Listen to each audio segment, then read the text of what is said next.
Welcome to Roleplaying History, the podcast where we explore the history of role-playing games. I'm Wayne Davis, and I'll be your guide for today's tour.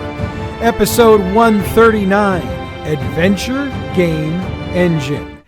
Hey, before we start this week's tour, I have to make a correction from last week's episode. Well, not so much a correction, but something that was pointed out to me. Yes, I know. Suicide Squad is not a superhero group. Sue me.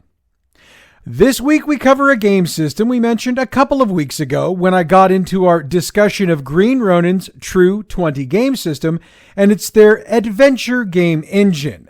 If you'll remember back to that episode, this new system came up in our discussion of the game Blue Rose. It's funny how I come up with subject matter sometimes.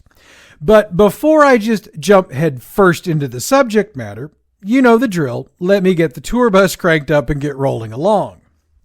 The adventure game engine was originally created to be used for Green Ronin's adaptation of the very popular Dragon Age video game into a role-playing game.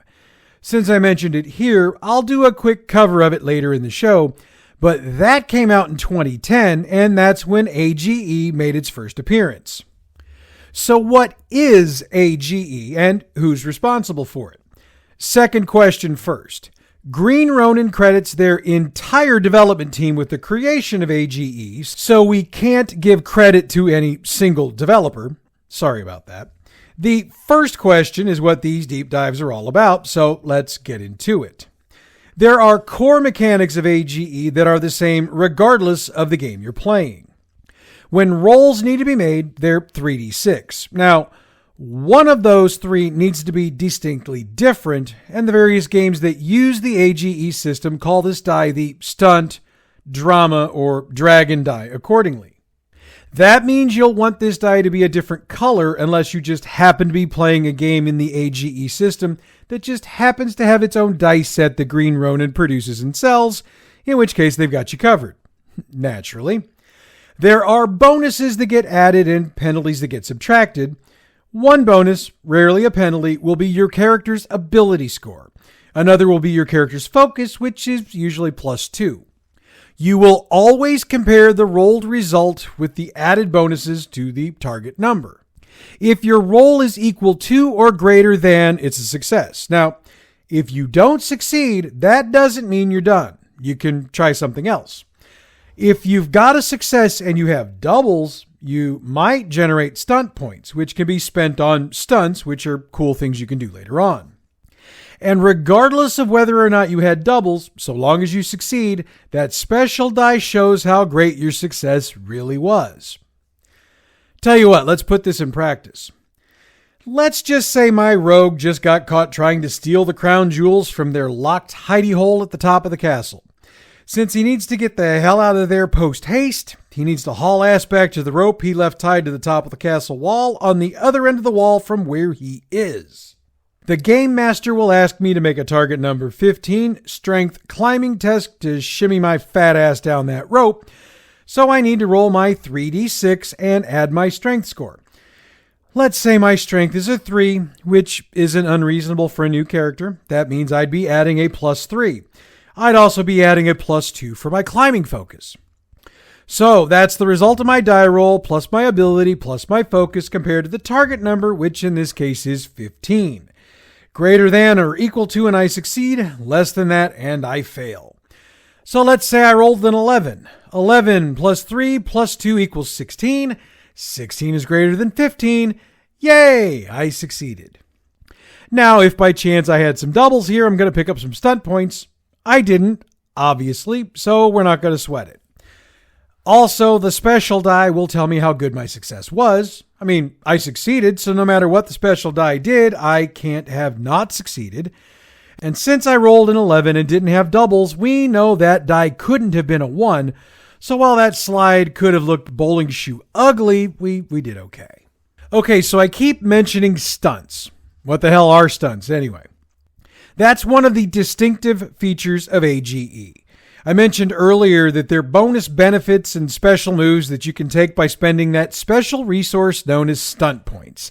And I realize I've mentioned the rolling doubles thing to get them a couple of different times, but I keep forgetting to mention that when you do that, you get the number of stunt points equal to the number on your stunt die. So even if you roll double ones on your other dice, if the stunt die is a 6, you get 6 stunt points. Cool, right? Now remember, to gain those stunt points, you do have to be successful on that action you're taking, so that example I gave before isn't exactly accurate. So what are the kinds of stunts you can do? Well, they're specific to the games you play, but I've got a couple of examples I picked up off the Green Ronin website, and they're things like knock prone. In a case like this, you literally knock your opponent prone, and anyone making a melee attack against them gets +1 bonus on the attack roll. Mighty blow. You add +1d6 damage on your attack. Rapid reload. You immediately reload a missile weapon. Seize the initiative. You move to the top of the initiative order. Now, obviously, these each have their own stunt point value, and the chances are the cooler the stunt, the higher the stunt point cost. And for the record, Seize the Initiative is the highest point total of the ones I mentioned, costing 4 points to use. And as I mentioned, each game has its own specialized list of stunts to use in the game. All right, so we talked about the game a bit. Let's talk about characters. Now, of course, each game is going to have its own special characteristics and quirks, but the basics are going to hold consistent across all of them. The abilities are going to remain the same. For the most part, there are going to be 9 abilities. Dragon Age is the exception. It only has 6. These are built by either spending points or by rolling 3d6 and comparing the total to a special chart. Starting ratings range between -2 and 4, with a 5 being not only rare, but exceptional. That's why I mentioned the 3 I had earlier being really good. So you can't think of rolling 3d6 like you would in D&D. This isn't roll 3d6 and add them together. It's merely the total you use to get the number you compare to the chart. And GMs are encouraged to not use the 4d6 drop the lowest method that a lot of GMs, like myself, use for D&D, as Green Ronin notes that the chart is built to make characters more heroic anyway. The character creation process does include choosing a background, but it's got an optional process to it, and that's to choose an ancestry, a profession, and what they call a drive, which is to describe how and why you get into trouble with adventures and maybe some of your exceptional deeds. This part of the process tends to be more fluid as it tends to shift from game to game. Now, I mentioned ability focus back when I mentioned the task resolution roll. Ability focus, which is typically just referred to as a focus, is the term in-game that refers to training and competence in something that's considered to be something more narrow than just one of your abilities. Think of it like a skill in D&D and some other game systems. Each ability has one or more foci associated with it. A focus provides a +2 bonus to your roll in the area it covers, and you gain focuses from your background and related factors, from advancing in level and occasionally from a character class. All right, let's talk talents. And no, I don't mean baton twirling or Tibetan throat singing or shit like that. You do gain talents, and they enhance your competence in certain areas. In Fantasy AGE, there's a talent called Scouting that allows you to reroll tests using dexterity and the stealth focus. Each talent has 3 degrees that give you further benefits within the fields, so make sure you check them out. And in some AGE games, magic and psychic power can be taken as talents. That's weird, but cool. Class time. Some of the games using AGE use very few classes. Fantasy AGE only has 4: Warrior, Rogue, Mage, and Envoy. These give the advantage of increased abilities, more focuses and talents, a few special class abilities, and they do it both immediately and as you advance. But both the Expanse role-playing game and modern AGE are classless. That means you gain traits based on the character's background and related elements, and you use simple rules to select ability increases, new focuses, and new and improved talents as experience is gained. Oh, but wait. There's another method some AGE games use: levels. In AGE, that just provides a bit more structure to character progression without having to track points and other smaller measures like you have to do under the other methods. It doesn't necessarily make the characters more powerful, though. For those who choose this method, levels cap at level 20. Here's a few more character things that tend to be the same across the games. All AGE games use a defense score, and that equals the total number of tests needed to attack the character. Some use a health score, which goes down with damage, while some use a fortune score, which can be spent to prevent injury. Sure, that's not exactly the same, but it's similar enough. There's also armor and magical power in the games, and while there will be subtle differences because, well, there are fantasy and modern systems using AGE, they're similar enough that if you understand one system, the tweaks don't change the core mechanics. Green Ronin has created multiple game systems based on the AGE system. Cyberpunk Slice brings that vibe that so many of us have enjoyed in a variety of different systems over the years. Modern AGE gives gamers the opportunity to roleplay in the modern world with all of the issues we see today. Can we change the world, or do we see an alternate history in a modern setting? Hey, that's all up to you. I've mentioned fantasy AGE multiple times already today, so I think we'll move on. The Expanse is AGE's sci-fi setting, so if you're looking for your outer space game, this would be it. And of course, I mentioned last week that Blue Rose was built on this system as well, and Dragon Age was the game that the engine was created for. Green Ronin has also cranked out a ton of supplements for all of these games, as well as customized dice for pretty much all of them. You might be able to find at least some of these in your local game shop, so drop in and check it out if you're interested. If they don't have them, see if they can order them, and if they can't, I can assure you the Green Ronin online store does have them. That's greenroninstore.com. Let me spell it. greenroninstore.com. I've mentioned the Dragon Age role-playing game a couple of times already in the show today, and since I've got more than enough time to discuss it, let's take a minute or two to fill you in on the details. Based on the video game series developed by BioWare and using the setting from that same game, it was designed by Chris Pramis and released on January 25th, 2010. Pramis decided to not get too fancy with the game, especially since it was the initial release on the AGE game engine.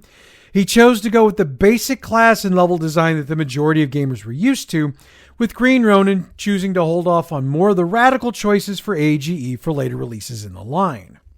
The initial release of the game was a boxed set with a player's guide, GM's guide, a map of Ferelden, 3 dice, and was built to get characters from level 1 through 5. 2 more boxes were released. The second got characters from levels 6 through 10, while the third covered levels 11 through 20. The boxes were finally compiled into a hardcover release that dropped in May of 2015. On April 9th, 2019, Faces of Thedas was released and had a wealth of supporting materials, much of which was stuff that couldn't be crammed into the initial releases.